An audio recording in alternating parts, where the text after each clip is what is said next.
You're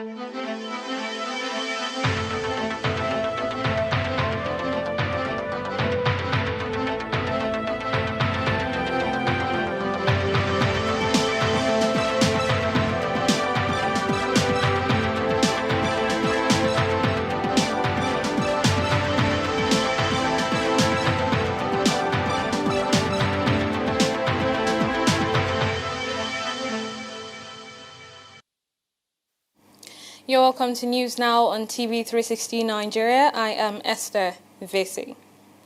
We begin tonight with the Nigerian police, who says its officers have arrested 8 suspected kidnappers of the Chibok schoolgirls. Now, the 8 suspects are among 22 suspects paraded by the police in Maiduguri, the capital of Borno State. The other 14 suspects are accused of masterminding over 50 suicide bomb attacks. Now, over 270 schoolgirls were kidnapped by Boko Haram in 2014 from their school in Chibok, Borno State. So far, the current administration has been able to secure the release of 103 of them, while a few others have been rescued and some escaped the initial melee. However, 113 of them are still with the sect. The Nigerian Army has arrested 7 suspects in connection with the attacks on some communities in Plateau State. The Director of Defense Information, Brigadier General John Ajim, made this known to newsmen on Tuesday while parading the suspects in Jos, the state capital. He said the troops are still getting those who are involved in the attacks. Now, the military also arrested 2 suspects on June 23, while other 3 were arrested in connection with the killings that took place on July 14. However, Brigadier General Ajim revealed that the commander of Operation Safe Haven was relocated to the local government area after President Muhammadu Buhari ordered that the perpetrators of the attacks be brought to justice. The Special Representative of UN Secretary General for West Africa and the Sahel, Mohammed Ibn Chambers, has held that conflicts between herdsmen and farmers in Nigeria are becoming more sophisticated and deadlier. He said this in a report presented to the UN Security Council that the violence was a major security threat in the region, warning that it risks changing into terrorist attacks. Now, Chambers, who is also the head UN office for West Africa and the Sahel, added that violence between farmers and herders is increasingly a major security threat in the region and risks morphing into terrorist attacks that have defined the security landscape. Now, the UN envoy also said farmer-herders conflicts are becoming more sophisticated and deadlier, especially in Nigeria's Middle Belt. Meanwhile, Nigeria's Minister of Agriculture, Audu Obe, is insisting that ranching is the biggest solution to farmer-herders' crisis. Obe said this when he was speaking to journalists in the Netherlands. He said the crisis has been exaggerated by new age farmers, but maintained confidence that the ranching proposed by the federal government will provide a lasting solution to crisis which has been blamed for most of the killings across Nigeria. The problem we face now is that with climate change, the rains stop about the end of September in the far north and the cows begin to come down. They also come down from Niger Republic, Mali, sometimes Mauritania, heading towards what they call the Benue Valley. And then they run into people's farms. And most of these are non-indigenous herdsmen who don't quite understand that over the years, herdsmen and farmers related very well. And where there were disputes, they were settled. We are facing something new. So we have to try and teach the nomads that things have to change. Like he said, we had cultures in Africa, twins were killed because they were a sign of evil. All right? And even those who say it's their way of life, some of them are also of the Fulani stock. They also know that the way our grandparents lived is not the way we live now. So if we must change, we have to change. The big issue is this: what's the size of a ranch? When I first came into the ministry, I said, we'll not just have ranches, we'll have cattle colonies. People got angry that it was an attempt to colonize their land and so on. Totally wrong. You are science students, so you talk about animal colonies, bees, and even microbes, and so on. But we want to have large ranches. We found in our research that there are 415 grazing reserves which were created but from 1952 to 1966. The entire land mass is 5 million hectares. Some of it has been encroached upon. What is left is still more than 4 million hectares. It's more than enough to keep 80 million cows. Meanwhile, Vice President Yemi Osinbajo is seeking the cooperation of traditional rulers in the government's effort to maintain peace and security. Osinbajo sought the assistance of the traditional rulers at the opening ceremony of the 10th National Development Summit of Nigerian Traditional Rulers. In his address, Osinbajo highlighted the role of traditional rulers in bringing peace and stability back to the Northeast and Niger Delta region. He said the government must continue to work with them to ensure peace. It is to our traditional leaders, it is they who are the custodians of our highest values and custodians of our highest morals. Of great moment also is the primary role of government in the maintenance of peace and security. We have seen remarkable improvements in the Northeast and also in the Niger Delta. And we are now determined to replicate that in the North Central, where, as you all know, the country has had to deal with escalating tensions, especially between farmers and herdsmen, in at least the last 1.5 decades. Security, no doubt, affects every one of us. It affects the quality of governance. It affects the economy. It affects the quality of our social life. One of the many tragic dimensions of the insurgency in the Northeast was the displacement of emirs from their palaces. The fact that not even the sanctity and symbolism of the traditional institution was spared or respected. Looking back, it's easy to see why Boko Haram viewed the sacking of palaces as an important part of their campaign of calumny. They were in competition for the authority and respect that traditional rulers embodied and commanded across the Northeast. In a similar manner, one of the most powerful symbols of the return, of the dawning of peace in many troubled communities was the news of emirs returning to their palaces in preparation for the return of their subjects and the rebuilding of their broken communities. It is clear that Nigeria's greatness will only truly emerge in an atmosphere of peace and security. And for this peace and security to be guaranteed, we as governments constitutionally mandated to protect the lives and property of Nigerians must deepen our cooperation with and dependence on traditional rulers across the country. A great deal of emphasis is often placed on the role of law enforcement, the military, the police, the intelligence agencies, in maintaining peace and security, and that is rightly so. They are critical. They are critical elements in deterring criminality and ensuring that perpetrators are brought to justice. But if our focus on law enforcement, if in that focus we overlook the place of the non-coercive conflict prevention and resolution mechanisms, then we are doing ourselves and the people of Nigeria a great disservice. Dialogue and engagement are just as important as law enforcement, especially in situations triggered by misunderstandings and disagreements between peoples and communities who have existed peacefully, side by side for centuries. To election matters, the chairman of the Independent National Electoral Commission, INEC, Mahmood Yakubu, has said that voters' registration exercise will end on August 17, 2018. Yakubu gave the announcement at a meeting with resident electoral commissioners in Abuja. He said the exercise, which will continue after the 2019 election, has so far registered over 10 million Nigerians for next year's polls. After wide-ranging consultations with stakeholders, the current exercise will be suspended on 17th August 2018 to resume after the 2019 general elections. So far, a total of 10,292,647 Nigerians have been registered as of Friday, 13th July 2018. I wish to assure all registered voters that their PVCs will be available for collection before the 2019 general elections. The INEC chairman also confirmed that the commission will conduct by-elections in 4 constituencies across 4 states, across 4 geopolitical zones.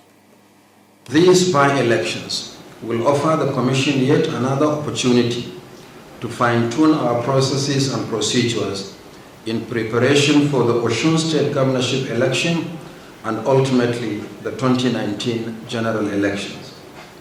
We wish to once again reassure Nigerians that the Commission will continue to improve on the quality of our elections, drawing from the lessons learned from the collective experience of having conducted elections into 181 constituencies since the 2015 general elections.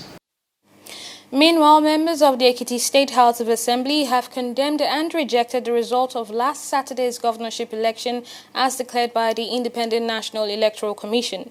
The Assembly got adjourned sitting till October 8, 2018 due to alleged harassment of members by security agents.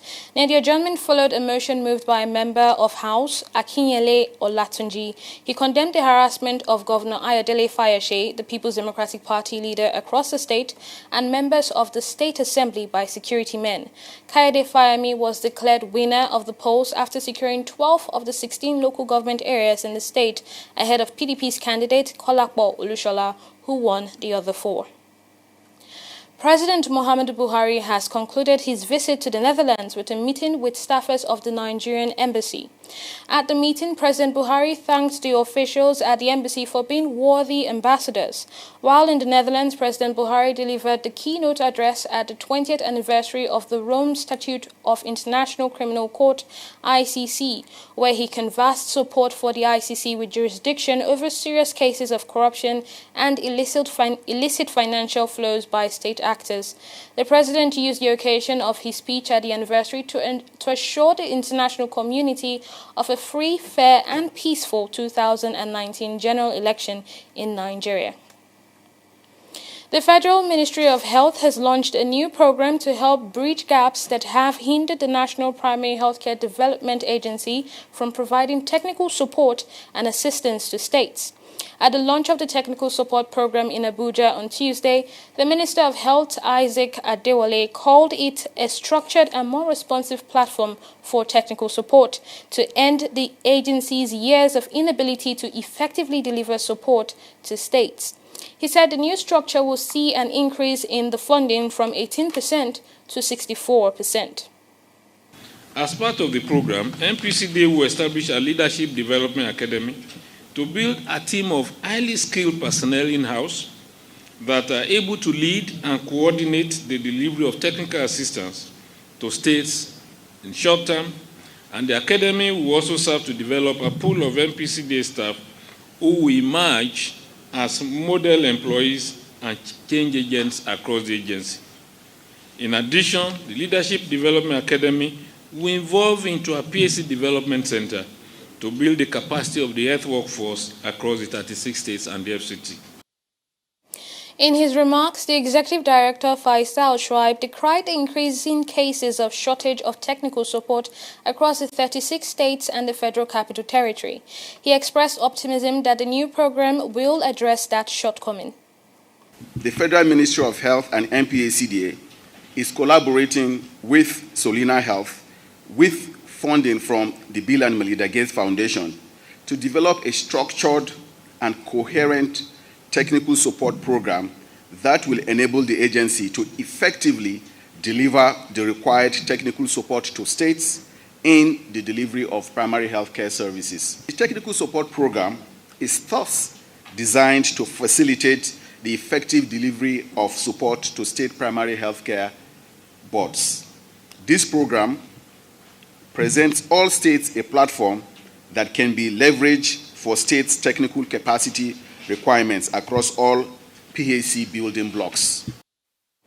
Meanwhile, the Nigerian government has unveiled the National Diploma and Higher National Diploma curricula for environmental health technology in Abuja.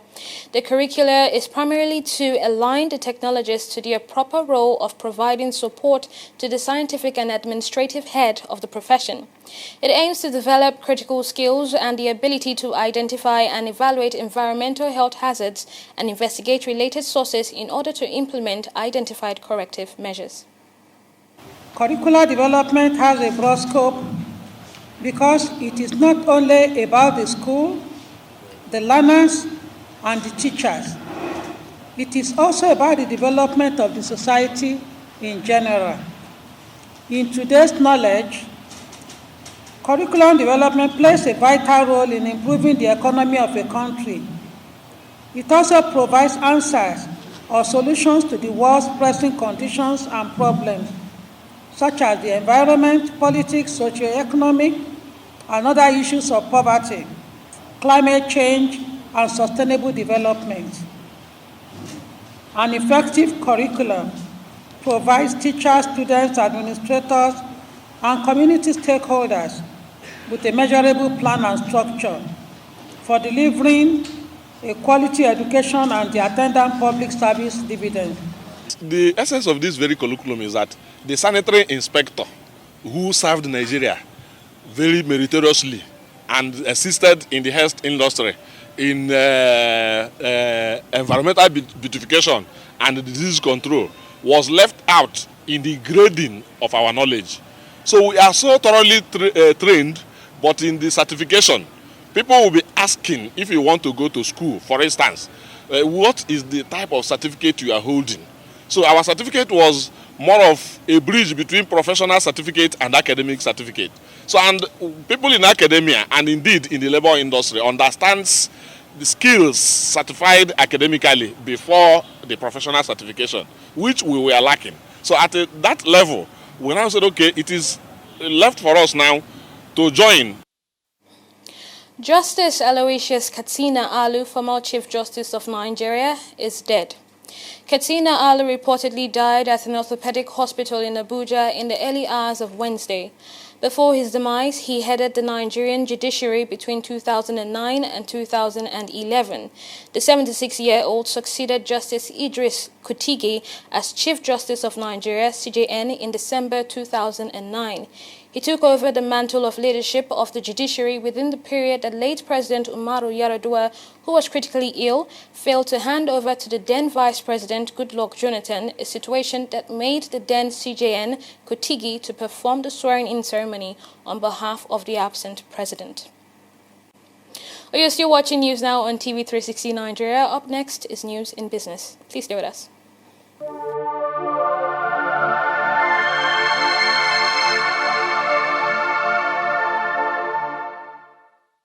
Corruption not in my country.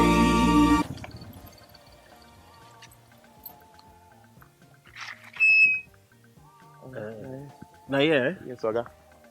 Okay. Where I go come find 300 naira change? I better try look for change now. When they do business. Hey, Timmy. I did, bro. I be. I beg, give me 200 naira. Make I take sort out this guy. If let's say no get change. Take it, give us. I said 200. Give her 100 naira. Yeah. Okay, I agree to pay 200. How much you think they carry people from that place we carry on the chair? Okay. What they touch me? Now 100 naira. He agreed to pay. Because that was what you said was the fair. Why you not go pay you? Why you they extort your customer? You see this corruption, what would they hear for news? They see for people everywhere. Now be this so. This is corruption, not in our country. Corruption not in my country. Stop corruption now.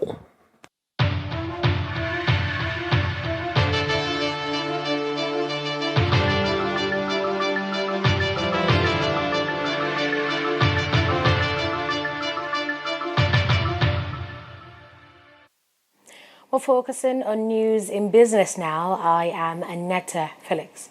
The Minister of State for Transport and Aviation, Hadi Sirika, has unveiled Nigeria's new national carrier named Nigeria Air. The unveiling of the aircraft and logo took place on Wednesday at Farnborough Air Show in London. The show was a network opportunity for aircraft and engine manufacturers, aircraft leasing companies, aviation consultants, and marketers. Earlier on Tuesday, Sirika said he would explore every opportunity available at the air show to attract more prospective investors into the Nigerian aviation environment. The Senate has resolved to investigate the ongoing oil and gas lease renewal in the petroleum industry. This comes after a committee of the upper chamber alleged that illegal refunds and discounts were denying government revenue in excess of 10 billion naira. It mandated its Committee on Petroleum Resources Upstream to investigate all issues relating to the lease renewal, report anomalies, and recommend measures to tackle it. The resolution was made after a deliberation and a motion sponsored by Omotayo Alasha-Adura of APC, Ondo Central, and 3 other senators. Oil prices fell on Wednesday after news of a rise in U.S. crude inventories last week defied analysts' expectations for a big fall, while concerns about weak demand growth also resurfaced. Brent crude futures were down 43 cents at $71.73 a barrel, while U.S. crude was down 50 cents at $67.58 a barrel. Crude had steadied after big declines on Monday and last week as supply disruptions in Venezuela came to the fore, while analysts forecast a decline of 3.6 million barrels in U.S. inventories for the week through July 13. However, the specter of oversupply quickly returned when the American Petroleum Institute reported a rise of more than 600,000 barrels late on Tuesday. The Nigerian Stock Exchange closed today's trading session recording a decline of 0.58% in its all-share index with a market capitalization of 13.312 trillion naira. The losers chart was led by Guarantee Trust Bank, Okumu Oil Palm, First Bank of Nigeria Holdings, and Oando PLC. On the bright side, international breweries, PZ, Dangote Sugar, and Cadbury PLC recorded the most increase in its share prices. Recording the most traded shares in today's market are Transnational Corporation of Nigeria, Zenith Bank, Fidelity Bank, and Oando PLC. In summary, 181.281 million shares were transacted in 3,854 deals at the cost of 1.640 billion naira. That has been business news, and the rest continues in just a moment. Corruption not in my country. Hello? Yeah, I found your wallet in front of a supermarket. Meet me at Apple Junction. Yes, I'll be waiting for you. Now we find out. 2 of us. Thank you very much, officer. You know, it's surprising that men like you still exist in the police force. Yes, oh, yes. This is just a token of my appreciation. Oh, no, you don't need to do this. We're only doing our job. Thank you very much. God bless you. You're welcome. Now I know police is really my friend. Yes. Friend. Hey. Okay, which came up with this one now? I don't understand. You know your problem. You are greedy. I'm a policeman who is doing his job. All forms of corruption in the force. Not in my country. Corruption not in my country. You're welcome back. 16 refugees have drowned and around 30 missing on Wednesday after their boat sunk in the Mediterranean off the north of Cyprus. The boat was carrying 150 people when it went down off the village of Yeni Erenköy in the breakaway Turkish Cypriot-controlled portion of the island, which is only recognized by Ankara. Now, over 100 people were rescued in a joint operation by Turkish Cypriot and Turkish Coast Guards after the boat sank off the village of Gaylosa on the Panhandle Karpas Peninsula. In a further affirmation of a breakthrough agreement to end one of Africa's most enduring conflicts, an airplane from Ethiopia Airlines flew on Wednesday to neighboring Eritrea across a frontier that had once been a front line in 2 decades of deep mutual hostility.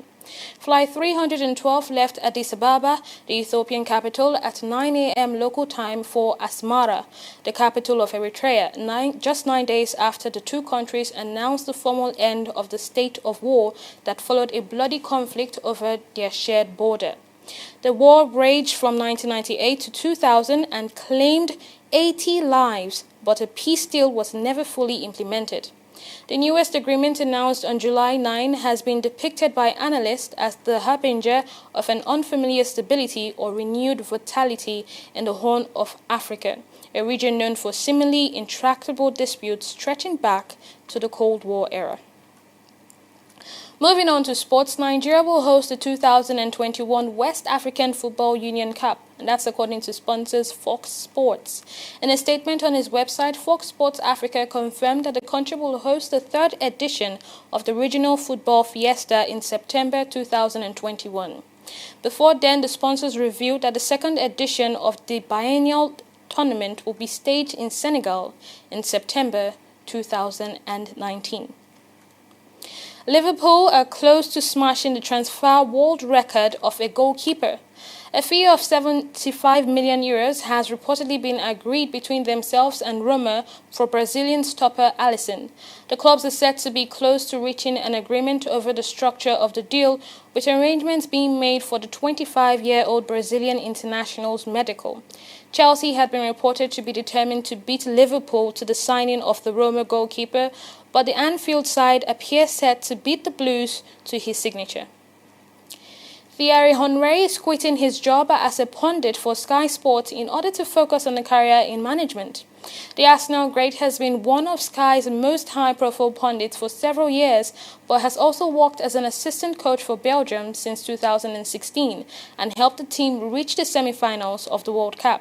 He said on Twitter that his experience in coaching have only made him more determined to fulfill his long-term goal to become a football manager.